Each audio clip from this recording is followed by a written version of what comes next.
Take a closer look at these stones. At first glance, they seem like nothing more than symbols of power and wealth. But if you know their history, within that green glow lies joy and sorrow, despair and hope, love and betrayal. Today, we're diving into the most personal and dramatic stories of Europe's royal emeralds. We'll talk about a gift crafted with love, a set of jewels that became a family's last hope of survival, and stones that witnessed revolutions, scandals, and triumphs. You'll see how jewelry weaves itself into human destiny, traveling through generations and across continents. Which story will stay with you the longest? Let's find out together. Before we begin, please support my channel by clicking on the like and subscribe buttons. Thank you. Our journey begins with a set that seems timeless in its elegance, yet even it managed to surprise us recently. We're talking about the Bernadotte Emeralds of Sweden, a parure that doesn't just preserve history, it keeps writing it. Not long ago, Queen Sylvia stepped out wearing this iconic parure with something new, a pair of elegant emerald earrings, or so it seemed.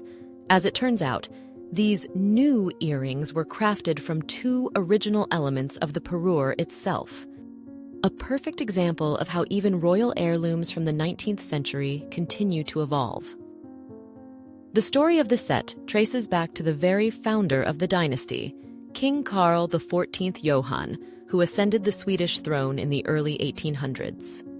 Surprisingly, the original jewel wasn't a necklace or a tiara, but a lavish belt made of emerald and diamond medallions. It appears in the royal inventory as early as 1844. Several decades later, in the 1880s, Queen Sofia had the belt transformed. It became a striking necklace made of the same emerald and diamond medallions, paired with two brooches, a large one, the former belt clasp, and a smaller accent piece. In this form, the parure became widely known and loved. By the mid-20th century, it was a favorite of Princess Sibylla, mother of the current king. She often paired it with the grand Connaught diamond tiara for state banquets and Nobel Prize ceremonies. After Princess Sibylla's passing, the emeralds passed to her son, the future King Carl XVI Gustaf, and from then on, it was Queen Sylvia who wore them. She quickly saw the set's potential. It could be mixed, reconfigured, and combined with other tiaras. We've seen her wear it at countless Nobel banquets, paired with different tiaras, and even in her official portrait. Other royal ladies, like Princess Christina and Princess Lilian, also wore elements of the set. In the 2010s, the necklace was slightly shortened. A revised version Crown Princess Victoria has worn several times, often with one of Sweden's button tiaras. These tiaras, made from King Carl XIV Johan's diamond buttons, tie the story neatly back to its royal origin. And then came a new chapter, the earrings. In 2019, while the parure was being filmed for a documentary, it was revealed that two of its components had been temporarily removed, and those were later transformed into earrings. It's a fresh reminder that royal jewels aren't locked away in vaults. They live, evolve, and still surprise even the most devoted royal watchers. One thing's certain, we haven't seen the last of this parure. But from a story that gracefully changes with time, let's turn to a tiara that survived something far more dramatic, the fall of a dynasty and the end of an era. Of all the stories behind royal emeralds, this one is among the most tragic and among the most refined. Its owner was Marie-Thérèse of France, daughter of Louis XVI and Marie Antoinette. As a child, she lost her father to the guillotine, her brother in prison, and her mother on the scaffold. The people called her Madame Royale. She spent her youth in captivity and emerged into the world as a grown woman, without family, without homeland, and with a name that still made hands tremble when signing documents. After her release from prison and the Bourbon Restoration, her marriage to her cousin, Louis Antoine, Duke of Angoulême, was less a love story than a political move, a calculated attempt to solidify the dynasty and restore her role at the court of her uncle, King Louis XVIII. In 1819, a spectacular tiara was created for her, The royal jewelers Bapst selected 14 of the largest emeralds remaining from the pre-revolutionary crown jewels of France and surrounded them with over 1,000 diamonds. The design featured symmetrical foliate motifs, diamonds set in silver, emeralds in gold. It was a true triumph of French craftsmanship in its day. But Marie-Thérèse didn't stay long in France. In 1830, another revolution broke out. She fled the country and left the tiara behind. In her eyes, it had been made from crown property and belonged to the French state, not her personally. It wasn't something to be taken into exile. And so the emerald tiara remained in France and began a life of its own, apart from its original wearer.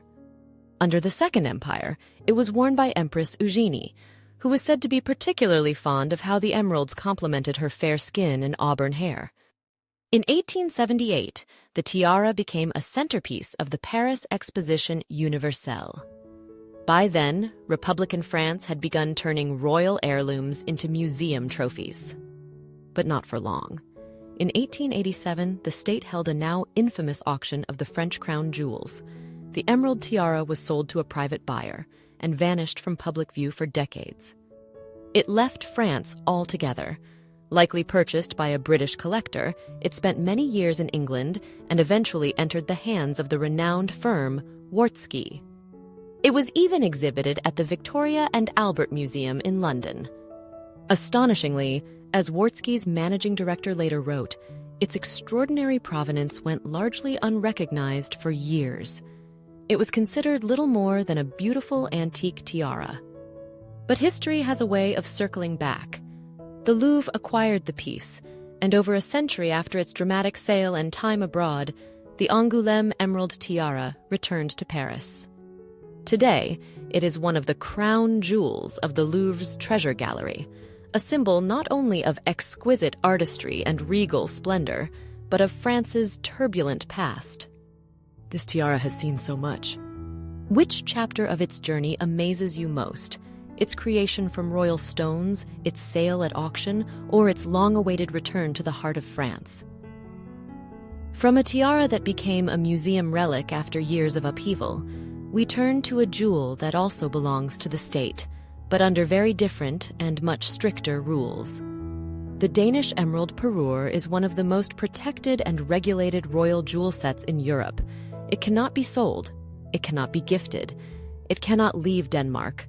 Not even for a few hours. It belongs to a special legal category, the crown jewels of Denmark. These treasures are the property of the state, not of any individual royal. The parure's story begins in 1840, when it was created by court jeweler C.M. Weishaupt as a silver wedding anniversary gift for Queen Caroline Amalie, wife of King Christian VIII. It included newly sourced gems, but the most important emeralds in the set, 26 in total, dated all the way back to 1723. They had once belonged to Queen Sophia Magdalene.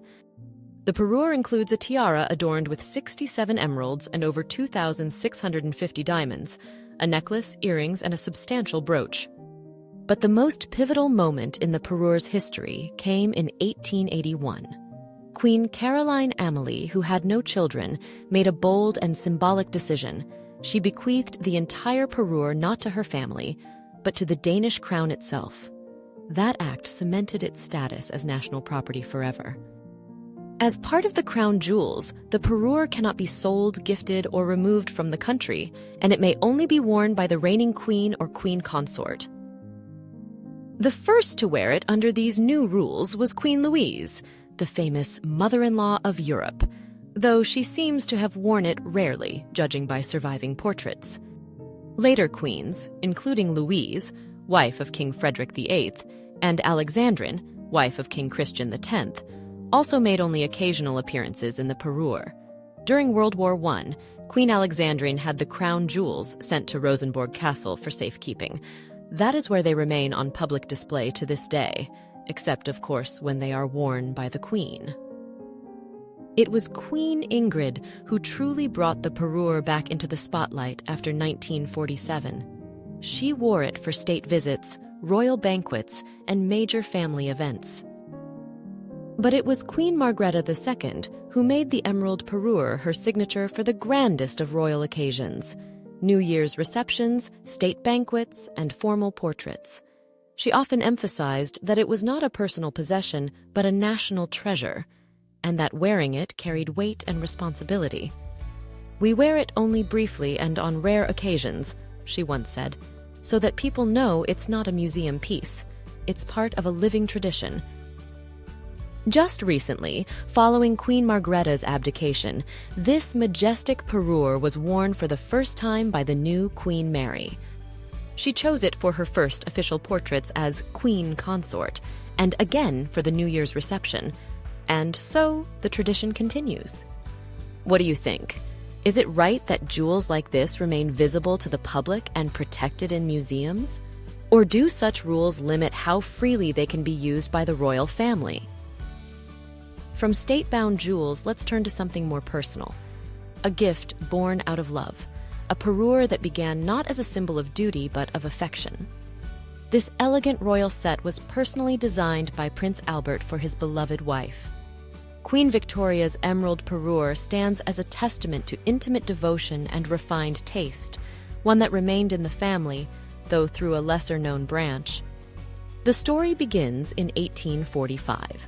That year, Prince Albert designed a full emerald parure, a tiara, necklace, brooch, and earrings, and commissioned it from the jeweler Joseph Kitching, paying a significant sum for the time. He presented it to Queen Victoria as a gift. Victoria was delighted. In her journal, she described the lovely diadem of diamonds and emeralds designed by my beloved Albert and praised his wonderful taste. The parure became a favorite of hers for official engagements. She wore it for her 1855 state visit to France and was painted in it by Franz Xaver Winterhalter. In 1893, Victoria officially gifted the parure to her daughter, Princess Louise, Duchess of Argyll. The transfer was recorded in the Royal Jewelry Inventory, which described each piece in detail. Louise is believed to have worn the set at the wedding of the future King George V and Princess Mary of Teck that same year. Princess Louise later bequeathed the tiara to one of the daughters of her sister, Princess Louise, Duchess of Fife. The set entered the Fife branch of the family and was last seen publicly in 1960, worn by the third Duchess of Fife at the state opening of Parliament. Today, the parure is on long-term loan from the estate of the third Duke of Fife and is displayed as part of the Victoria Revealed exhibition at Kensington Palace, alongside other personal items belonging to Queen Victoria.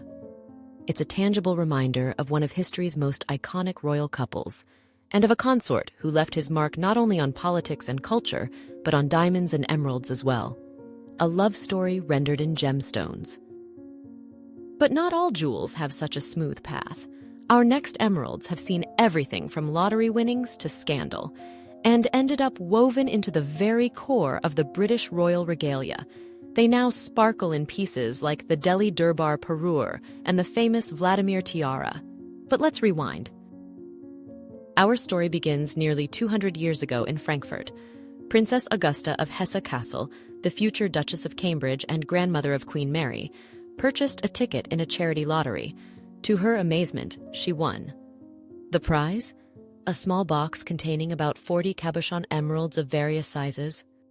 That stroke of luck gave the stones their name, the Cambridge Emeralds. Augusta, known for her strong personality and keen sense of style, had a necklace and earrings made from them. These passed to her daughter, Princess Mary Adelaide, Duchess of Teck, Queen Mary's mother, who added them to her favorite stomacher, a large jewel she often pinned to the front of her gowns. And then the drama began. When Mary Adelaide died in 1897, the emeralds were inherited by her son, Prince Francis of Teck. Unmarried and childless, Francis had no consort to wear them, but he did have a mistress, Nellie, Countess of Kilmorey. In 1910, Francis died suddenly. To the horror of the royal family, he had left the Cambridge emeralds to Nellie in his will.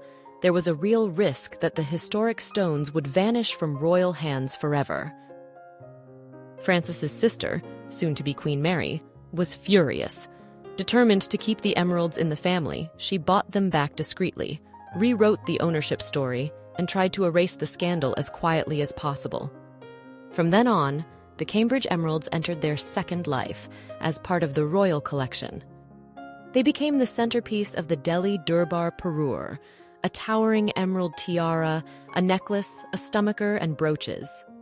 But that's not where the story ends. Some years later, Queen Mary took 10 of the emeralds from the Durbar tiara, added 5 more, and used them to create the swinging pendants of the Vladimir tiara, now one of the most iconic royal jewels in the world. Queen Mary was instrumental in shaping the royal jewelry collection as we know it today. And the journey of the Cambridge emeralds, from a lottery win to scandal and then to royal triumph, is one of the most remarkable of them all. These stones are fearless. They've outlived court gossip, inheritance disputes, and legal wrangling, and still found their place on the heads of queens. After the scandals and legal drama of the Cambridge emeralds, the story of the Dutch set feels like a breath of fresh air. No court battles, no royal exiles. Instead, it offers ingenious design, a quiet continuity of tradition, and one unforgettable stone. The Dutch emerald parure was created in 1896 by the workshop of Johann Eduard Schuurman and Co. in Frankfurt. That Christmas, Queen Emma presented it to her daughter, the 16-year-old Queen Wilhelmina. The complete set included a tiara, necklace, earrings, brooch, bracelets, and a ring, and it was designed from the outset with versatility in mind. But the emeralds themselves were older. They had arrived in the Netherlands in 1767 with Princess Wilhelmina of Prussia, who brought them as part of her trousseau when she married Prince William V of Orange. Among them was the most memorable jewel of all, a smooth, heavy cabochon pendant nicknamed the duck egg emerald, a striking gem shaped like a small green egg, seemingly destined to be the center of attention. The tiara was originally V-shaped and topped with 3 pear-shaped emerald clusters. In the 1950s, those top clusters were removed and turned into a pair of earrings still in use today. 2 smaller clusters were repositioned to the upper corners of the tiara, giving it its current, softer silhouette. The tiara is remarkably modular. It can be worn with emeralds, pearls, or even as a purely diamond piece. The necklace is no less adaptable. With its delicate lattice design interspersed with emeralds, it features a large, detachable pendant. The duck egg emerald can be added here as a dramatic centerpiece. The necklace's square emerald clasp is also frequently worn as the central ornament. The brooch, too, is designed to be enhanced with different pendants. Though originally gifted to Queen Wilhelmina, she appears to have worn it infrequently. Queen Juliana embraced the parure more fully, even famously wearing the tiara upside down for a unique look. She placed the set into the family jewelry foundation, ensuring it would remain available to future generations and could be worn by various members of the royal family. Today, it is most often seen on Queen Maxima, who wears the full emerald version on the most important state occasions. And recently, Princess Amalia, the Princess of Orange, made her jewelry debut with pieces from this very set: the necklace, the earrings made from the former tiara elements, and a bracelet, all worn for her first Prinsjesdag, Prince's Day. A transformable parure and a gemstone the size of a duck's egg. The Dutch collection is full of surprises. Which version or styling of this iconic set do you find most striking? Dutch emeralds live an easy life, switching forms, floating between wardrobes, swapping places with pearls, delighting in public attention, like a treasured construction set passed from hand to hand. But some emeralds carry heavier stories. They become a final thread linking a queen to a lost homeland. The Greek emerald parure has spent more years in exile than in a royal court, and yet it has survived, a fragile bridge between Russia and Greece, between an empire and a kingdom. It all began with Grand Duchess Olga Konstantinovna, granddaughter of Tsar Nicholas I of Russia. In 1867, she married King George I of Greece and brought with her a trove of treasures from the Russian court, including a collection of emeralds. She wore them in a fabric kokoshnik, in brooches, in pendants, in a style familiar to anyone who's seen the grand portraits of Russian empresses. When the emeralds passed to her descendants, they were reimagined in a more European aesthetic. In the 1920s, Queen Elizabeth of Romania, wife of King George II of Greece, commissioned a kokoshnik-style tiara with a diamond motif in the shape of the letter E. The parure expanded to include drop earrings and a brooch with 3 detachable pendants, all using those same historic Russian stones. Later, Queen Frederica, mother of King Constantine II, became the parure's most frequent wearer. She adored emeralds, often pairing the tiara with other pieces from the Greek royal collection and occasionally wearing the tiara as a necklace. Frederica eventually altered the piece, removing the upper and lower bands and giving it the silhouette we know today. In 1964, the emerald parure was given as a wedding gift from Queen Frederica to her son, the future King Constantine II, and his fiancée, Danish Princess Anne-Marie. The young Queen Anne-Marie debuted the set at the pre-wedding ball and wore it frequently during Constantine's brief reign in Greece. But that reign was cut short. In 1967, a military coup forced the royal family into exile. Unlike many other deposed royals, however, they managed to take their jewelry with them, including this precious emerald parure.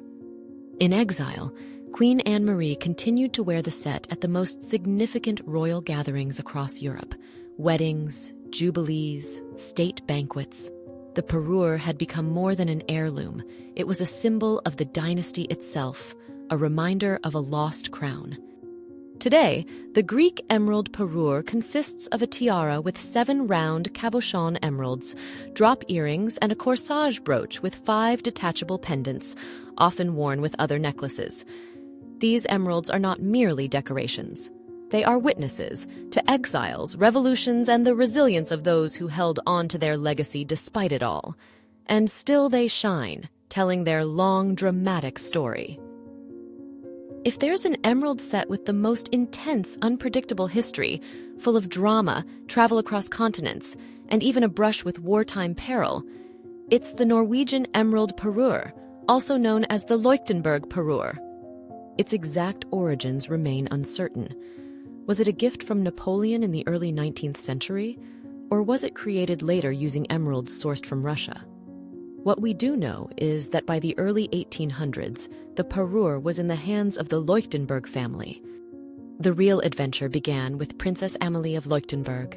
In 1829, she married Emperor Pedro I of Brazil and brought the magnificent emerald set with her across the Atlantic to Rio de Janeiro. Drama followed. During the Portuguese Civil War, when Pedro I desperately needed funds, the parure was pawned in London as collateral. Imagine the risk. A treasure fit for an empress nearly lost in a foreign bank vault. Fortunately, the war was won, and the jewels were recovered. After Amelie's death, the set returned to Europe and was passed to her sister, Queen Josephine of Sweden and Norway, and later to her daughter-in-law, Queen Sophia. The next chapter belongs to Princess Ingeborg, Queen Sophia's daughter, who inherited the parure and reshaped it. She removed the 2 largest emeralds from the top of the tiara and had them turned into earrings. She also distributed the necklace's pendant drops among her daughters, one of which, by the way, eventually found its way into the Luxembourg royal collection. But the most dramatic moment came during World War II. As Crown Princess Martha of Norway, Ingeborg's daughter, fled the Nazi occupation, her mother handed her the emerald parure. Not in a case, but wrapped in a scarf. "If everything falls apart," Ingeborg told her, "sell it. It's your protection." It was her life insurance, a priceless treasure that could be sold in exile if all else failed. Fortunately, it never came to that. The parure survived the war and returned safely to Norway, becoming the crown jewel of the Norwegian royal family. It was worn by Crown Princess Martha, then by Princess Astrid, and today it is one of Queen Sonia's signature pieces. Queen Sonia has turned this parure into a powerful symbol, wearing it at state visits, royal anniversaries, and most touchingly, at the weddings of all the current Scandinavian heirs. From Brazil to London, from Stockholm to Oslo, through pawns, redesigns, war, and exile, the Leuchtenberg Emerald Parure continues to shine. It is a jewel with a journey, and one of the most thrilling in all of royal history. Emeralds don't speak, but their stories echo louder than words. In them, we find devotion and loss, escape and return, memory and tradition. Some were willed to entire nations, some to beloved daughters. Some were left behind in exile because their owners felt they no longer had the right to wear them. Which story touched you the most? Where did your heart skip a beat? Thank you for joining me on this journey through time and emerald light. If you enjoyed it, give it a like, share it with friends, and, of course, subscribe to the channel so you don't miss more glittering stories from royal history. I'll see you very soon. There's so much more brilliance ahead.